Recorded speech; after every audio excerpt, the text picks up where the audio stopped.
झारखंड राज्य में अनुसूचित जाति झारखंड राज्य में अनुसूचित जाति की लगभग आबादी 56 लाख है, लेकिन ये सरकार की जो सोच है उनके प्रति नकारात्मक है, कभी भी पॉजिटिव नहीं सोचते। आपको विदित है कि अनुसूचित जाति आयोग बना था, जो जब से हेमंत सरकार आई है तब से वो ठंडे बस्ते में बंद हो गया है। कोई उसमें अध्यक्ष, सेक्रेटरी या उसको कोई संचालन नहीं हो रहा है, क्योंकि अब हमारे लोग को ये स्थिति है कि जाएं तो जाएं कहाँ, कोई माध्यम नहीं किसी के पास कहने के लिए। दूसरी, आज जो परिवेश बन गया झारखंड में, कि झारखंड के शासनकाल ये देखने को मिलता है कि आए दिन अपराध इतना बढ़ गया है कि लोग को जीना एकदम मुश्किल हो गया है। चेन स्कैनर बहुत चल रहा है, मतलब आजकल माफियाओं का SC/ST एक्ट में बहुत सारे मुकदमा हुए हैं। मैं एक ताज़ा उदाहरण देता हूँ। एक विष्णुगढ़ है अंचल, उसका अंचलाधिकारी के ऑफिस में लोग, जनप्रतिनिधि लोग जाके मारा, और FIR जब हुआ तो उसमें अनुसूचित जाति एक्ट लगा, तो उसको सत्यापन भी कर लिया, DSP द्वारा सत्यापन भी कराया गया, ट्रू पाया गया, लेकिन उस पर अभी 6-7 महीना हो गया, कोई कार्रवाई नहीं हुआ। मैंने DGP और होम सेक्रेटरी से भी मिला था, मेरे पास प्रतिलिपि मैं आपको दिखाऊंगा। तो आज ये स्थिति झारखंड में बन गया है कि अनुसूचित जाति के लोग को अपनी मान सम्मान, स्वाभिमान, अधिकार, कोई कुछ कहीं आंदोलन हो रहा है, झूठा के मैया योजना, ये चीज़, अनुसूचित जाति के लोग उसमें भी बहुत पिछड़े हैं। कुछ लोग को मिलता है, कुछ लोग को नहीं मिलता है। आपने एक योजना तय किया, इस घर में 3 गो लड़की है तो ये को मिल रहा है, 2 गो के काट दे रहे हैं। तो ये कौन सा योजना चल रहा है, किस तरह से काम हो रहा है? साड़ी धोती बांट करके आप सरकार चला रहे हैं, भ्रष्टाचार के कोई लेखा नहीं है। तो इस पर हम लोग आज बहुत आहत होकर सोचे कि प्रेस के माध्यम से हम बताएं कि हमारे जो सरकार से मांगे हैं, हमारे हॉस्टल नहीं है छात्रों का, हमारा आयोग नहीं कुछ संचालित हुआ, हमारा 14% आरक्षण मिलना चाहिए, भी नहीं मिला। SC/ST एक्ट में इतना केस हो रहे हैं, उस पर कोई सरकार द्वारा ठोस कदम नहीं उठाया जा रहा है, कोई पहल नहीं की जा रही है। अगर दूसरा गरीब आदमी के केस होता है, जाता है थाना में केस करता है, तो उसको अच्छा लगता है कि अब हमारे को न्याय मिलेगा, लेकिन ऊपर से फोन आ जाएगा कि मंत्री जी के आदमी है, संतरी जी के आदमी है, तो केस को दबाया जाता है। आज लोकतंत्र के माहौल ऐसा हो गया माहौल कि भारत में जो राजनीतिक स्थिति है, 6 राष्ट्रीय दल हो या तमाम छोटे छोटे दलें हैं, जिनकी स्थिति ये है कि बिना सहयोग के चुनाव नहीं जीतते, और जब पूरी सहयोग से पार्टी के टीम बना के सरकार जब बनती है इलेक्शन, तो उसमें जनहित की मुद्दा छूट जाता है और व्यक्तिगत स्वार्थ का मुद्दा बढ़ जाता है। तो इसलिए आज हम लोग ये सोच रखे हैं कि प्रेस के माध्यम से कम हमारे जो अधिकार है, राइट जो है, हमारे लोगों को पढ़ने का अधिकार, हमारे को छात्रवृत्ति नहीं लोगों को मिल रहा है, लोगों को ये सदियों से चले आ रहा है। आप एगो आज है आउटसोर्सिंग के क्या डिफिनेशन है भाई? आउटसोर्सिंग से आप बुला रहे हैं, बहाल कर रहे हैं, जिसका अप्रोच है, जिसका नेता है, जो आगे पीछे घूम रहा है, उसको अप्रोचिंग के माध्यम से टेलीफोन आ जाता है, तो उसका हो जा रहा है। तो जो आम व्यक्ति है, जो साधारण गरीब तबके के लोग हैं, मिडिल क्लास के लोग हैं, जिनका कोई पॉलिटिकल अप्रोच नहीं है, तो उनकी कैसे अधिकार मिलेगा? तो इन तमाम चीज़ों पर हम लोग बहुत सा बात को रखने का प्रयास करेंगे, क्योंकि हमारे साथ में बहुत सारे लोग ऐसे बैठे हैं।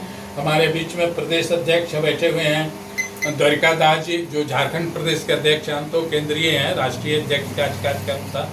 और हमारे राष्ट्रीय उपाध्यक्ष बैठे हैं डॉक्टर रिजू नायक साहब।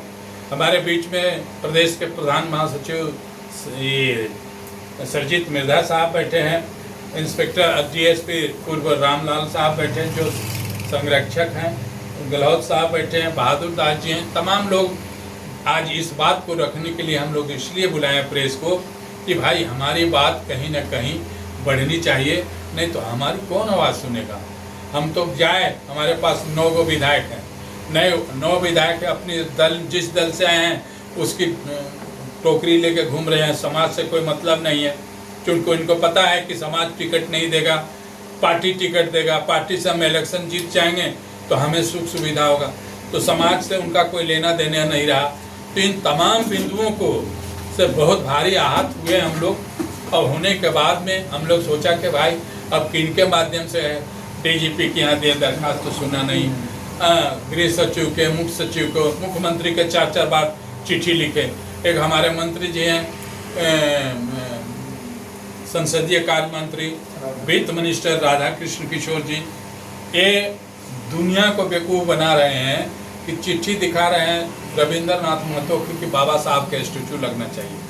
अरे भाई, आप संसदीय कार्य मंत्री हैं, आप सदन में प्रस्ताव लाइए, और यहाँ पर तो मेजॉरिटी आपकी है, आप बिल पास करवा के बाबा साहब का मूर्ति लगाइए। तो हर जगह हर मुद्दा पर राजनीतिक करके लोग अपना आगे बढ़ना चाहता है। इसलिए हम लोग आज चाहते हैं कि भाई हम कैसे बचेंगे, how to my save life, हमारा समाज कैसे बचेगा। तो एक ही हमने जरिया बताया लोगों को भाई कि मीडिया के सारे लोग आएँ, उनके माध्यम से कुछ हल्ला गुला हो, आप लोग बात उठाएंगे तो हो सकता है कि कुछ तो संज्ञान मुख्यमंत्री लें, ताकि आयोग तो कम से कम संचालित कर दें। SC/ST के लोग को उत्पीड़न हुआ है उसका तो जस्टिफाई करें। इन तमाम चीज़ों को लेके हम आपके बीच बहुत सारे बातें ऐसी हैं कि हम कर नहीं सकते। हम जहाँ भी नौकरी के लिए जाते हैं, जहाँ भी एप्लीकेशन डालता है, कास्ट सर्टिफिकेट की बात आती है, अब रोज़ आपका परफॉर्मा चेंज होता है। तो शेड्यूल कास्ट की स्थिति है कि 73% लोग लैंडलेस हैं, और 1932 के खतियान बताते हैं। 1932 के खतियान में आपको, मैं विरोध नहीं कर रहा हूँ खतियानधारियों को, लेकिन ये मैं जानना चाहता कि 1932-37 में खतियान कहाँ था, लोग कितना थे, कहाँ बह के कहाँ गया, कहाँ घर द्वार टूट के गया, कौन कहीं दिल्ली में बसा, कोई रांची में बसा, कोई पहाड़ से हट के। तो इन तमाम चीज़ों को भी ध्यान रख के सरकार को काम करना चाहिए, एक ही रट लगा के, और इससे राजनीतिकरण मत करें। ये भारत जो है स्वतंत्र राष्ट्र है, एक राष्ट्र में सबको सिटीजनशिप, फंडामेंटल राइट्स है, अभिव्यक्ति की आज़ादी है, कॉन्स्टिट्यूशन में वर्णित है कि हर जगह जहाँ जो 12 साल 13 साल ज़्यादा अवधि तक रहता है वहाँ का उसका सिटीजन है, वहाँ के रहने के लिए अधिकार है। इन तमाम चीज़ों पर लेके तो मैं सरकार के बोलना चाहता हूँ, बताना चाहता हूँ कि भाई जिनके पास भूमि नहीं है, उनका बाल बच्चे पढ़ लिख के कहाँ जाएंगे, उनके न कास्ट सर्टिफिकेट बनता है, न डोमिसाइल, न आवासीय प्रमाण पत्र बनता है। तो तमाम बिंदुओं पर हम लोग सरकार को ये आग्रह करेंगे कि आप इग्नोर मत करें। 60 लाख, 55 लाख, 56 लाख, 60 लाख लगभग आबादी है, ये कभी खाली ना। हम सरकार बना नहीं सकते हैं तो सरकार बनने भी नहीं देंगे, बगाड़ सकते हैं। हमें जो संरक्षक देगा, हमारी जिसकी बात सुनेगा, हम लोग उससे पूरे लोग ऑल इंडिया शेड्यूल कास्ट महासभा के लोग खड़ा होकर उसके साथ खड़ा होंगे। तो इन तमाम बिंदुओं पर हम आप लोगों के अहम चर्चा के लिए बुलाए थे। अब हमारे बीच में काम करते हैं हम लोग। एक गढ़वा का मामला आपको बता रहे हैं, उसका हम FIR कॉपी भी देंगे। गढ़वा में क्या हुआ, एक दुसाध जाति का परिवार रहता है। पिछले दुर्गा पूजा में उसको इसलिए मारा गया क्योंकि वो दुर्गा जी की जो मूर्ति है वहाँ पे जाके उन्होंने पूजा किया या उसको छुआ, और मारने के बाद, ये मेरा FIR कॉपी है, यहाँ पे मेराल थाना का है, उसको रात के 10 बजे जाके पूरा गांव का, टोला का, कि तुम एक दुसाध होके तुम क्यों मूर्ति को छुओगे, और उसके घर में हमला किया गया, उसके पिता को मारा गया, उसको मारा गया, उसकी वाइफ को मारा गया। सारा फोटो है, सब हम आपको देंगे। और मार के उसके बाद जब थाना में FIR किया गया तो आज तक कोई कार्रवाई नहीं हुआ, और आज फिर दुर्गा पूजा आ रहा है तो वो परिवार आज वो संदेह और डर में है। मेराल थाना का बात है, बहुत झारखंड का ही है, डर में है कि कहीं दोबारा ये लोग हमला मुझ पर ना कर दे। दूसरा मामला हम हजारीबाग का ले रहे हैं, उसका भी आवेदन मेरे पास आया है, ऑडियो क्लिप भी आया है, वो भी आप लोग को हम सुनाएंगे। उसका क्या है कि एक व्यक्ति तेत्री देवी है, उसको भूदान से जमीन मिला हुआ है, और भूदान जमीन में वो 150 साल से, जैसे हमारे लोग तो भूमिहीन है, सर ने भी कहा कि हमारे लोग जब भूमिहीन थे तो जब लैंड रिफॉर्म एक्ट 1950 आया तो जो जिस जमीन में जोत आबाद कर रहा था उसको जमींदारी वेस्ट होने के बाद उसको वहां पे भूदान के तहत उसको लैंड ओनर बनाया गया। तो 150 साल से वो वहां पे जोत आबाद करते आ रहा है वो परिवार। अभी अचानक क्या हुआ कि गैर अनुसूचित जाति के दबंगों के द्वारा उसके जमीन को ये जो ऑनलाइन जो सिस्टम आया है उसके थ्रू चढ़ा के उसको छीना जा रहा है। ये हजारीबाग का मामला हुआ। हजारीबाग का ही दूसरा मामला, अभी सर ने कहा कि वहाँ एक अंचल हमारे पदाधिकारी है नित्यानंद दास, वो मतलब सरकार के अंग है, सीओ है, लॉ एंड ऑर्डर के वो देखते हैं प्रखंड में पूरा। बावजूद उसको वहाँ का जो विधायक है आसू पार्टी का, उसके जो प्रतिनिधि है प्रखंड अध्यक्ष, उसके द्वारा उसके ऑफिस में घुस के उसके कर्मचारी को थप्पड़ मारा जाता है, जाति सूचक गालियां दी जाती है। उसका रजिस्टर्ड एफआईआर SC/ST एक्ट में हुआ है। बावजूद उसके वो जो व्यक्ति है, कोई मंडल है, उसका अभी तक गिरफ्तारी नहीं हो रहा है। मतलब आम जनता से लेके जो सरकारी कर्मचारी है वो भी अभी झारखंड अलग होने के 25 साल हो गया है, तब भी वो सुरक्षित नहीं है। एक और हमारे पास मामला है वो पलामू का है। पलामू का क्या है, एक अयोध्या पासवान है, उसका मेरे पास लेटर है SDO का, FIR सब सारा कॉपी आपको हम देंगे। उसको क्या होता है कि उसको इसलिए मारा जाता है क्योंकि वहां पे उच्च जाति के लोग पार हो रहे थे और वो कुर्सी में बैठा हुआ था। तो वो बोला कि तुम हम हैं तो तुम कुर्सी में क्यों बैठे हो, और उसको तलवार से हमला किया गया और उसका FIR हुआ। राष्ट्रीय अनुसूचित जाति आयोग में भी मामला गया, बावजूद इसके उसका कुछ नहीं हुआ। अभी क्या कर रहा है कि मिल के फिर उस अनुमंडल में जो व्यक्ति पीटा वही अनुमंडल में जाता है और उन लोग से बॉन्ड करवाने का, मतलब कि बॉन्ड करके उल्टा कल्प्रिट उसी को बनाए, जो पीड़ित है उसी को दोषीवार बनाने का एक षड्यंत्र चल रहा है।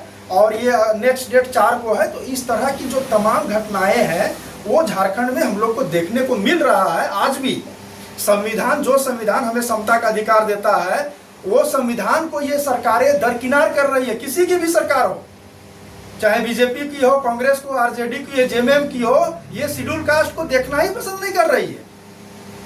और ये हम लोग समझ रहे हैं कि ये देखना क्यों नहीं पसंद कर रही है। उनको लग रहा है कि शेड्यूल कास्ट बोलता नहीं है, इसके पास कोई औकात नहीं है, ये कुछ नहीं कर सकता है। तो अब हम लोग ऑल इंडिया शेड्यूल कास्ट महासभा के द्वारा हम लोग करेंगे। और आज आप लोग के प्रेस वार्ता के माध्यम से हम ये अनाउंस कर रहे हैं, हमारा ये जो संस्था है ये रजिस्टर्ड संस्था है। अब अगर सरकार जहाँ पे घटना स्थल पे सरकार नहीं जाएगी तो हमारा टीम वहाँ पे जाएगा। चूंकि हम रजिस्टर है, रजिस्टर संस्था का ये अधिकार है कि वहाँ पे हम अपने रिटायर्ड पुलिस अधिकारी को भेजेंगे, एडवोकेट को भेजेंगे और जो वहाँ के लोकल लीडर होंगे उसको भेजेंगे। और वहाँ का हम लोग जांच करके वहाँ जो कंसर्निंग जो जिला होगा उसको हम लोग रिपोर्ट सुपुर्द करेंगे। कार्य नहीं होगा तो जोरदार आंदोलन करेंगे। और 1-2 बातें हैं जो मुख्य बातें हैं। भारतीय जो न्याय संहिता जो बनी हुई है, भारतीय न्याय संहिता में आप लोग अगर देखेंगे तो वहाँ पे आपको मिलेगा कि जो आर्टिकल, जो हमारा आर्टिकल जो 24 है, आर्टिकल जो 24 है, 24 से लेके 34 तक हमें अपने प्राणों की रक्षा का अधिकार संविधान हमें देता है। तो जब हमें अपने प्राणों की रक्षा का 34 से 41 तक अगर हमको रक्षा का अधिकार मिला हुआ है कि हमारा कोई संपत्ति लूटता है, हमें जातीय उत्पीड़न करता है, तो उस पर हम सेल्फ डिफेंस कर सकते हैं। तो जब ये संविधान हमें अधिकार देता है तो इसके तहत हम ये जो राज्य सरकार है, वर्तमान की राज्य सरकार है, उनसे SC ही नहीं ST और SC के लिए हम कंबाइंड मांग करते हैं कि हमें आर्म्स का लाइसेंस आसानी से दिया जाए और आर्म्स लेने के लिए हमें लोन भी दिया जाए। चूंकि आर्म्स नहीं होने के कारण हमारा उत्पीड़न बढ़ता चला जा रहा है, तो शायद अगर आप हमें आर्म्स दे देंगे तो हमारी जो उत्पीड़न है वो कम होगी और घटेगी। दूसरा हमारा जो सबसे अहम जो मांग है कि ये ST/SC एट्रोसिटी एक्ट जो 1989 में बना, उसमें क्लियरली मेंशन था कि जो भी ST/SC के बहुल क्षेत्र है, बहुल गांव है, वहाँ पे ST/SC के पदाधिकारियों को ही नियुक्त किया जाए। बावजूद इसके सरकार वहाँ पे ST SC के पदाधिकारियों को नियुक्त नहीं करती है, जिसके कारण ये ST SC एट्रोसिटी का मामला बढ़ता चला जा रहा है। और भी जो मामला हमारा राज्य स्तर पर है, जैसे आयोग का मामला है और हमारे विधायकों का जितना है चुप्पीकरण, ये पलामू हजारीबाग ये इसलिए बता रहे हैं क्योंकि पलामू का सांसद बीजेपी से और वो अपना ही है, रिजर्व है। तो सर ने जैसे बोला कि वो सिर्फ झोला और टोकरी ढोने के लिए है, तो वो सच में है। तो ये सब लेके और ऑल इंडिया शेड्यूल कास्ट महासभा है, ये बृहद आंदोलन का हम लोग रूपरेखा तैयार कर रहे हैं। आज सरकार को चेतावनी दे रहे हैं, ये कड़े शब्दों में चेतावनी दे रहे हैं कि आप चेत जाइए, वरना दोबारा कुर्सी पे आपका सपना रहेगा कि आप आ जाइएगा, क्योंकि हम छोटी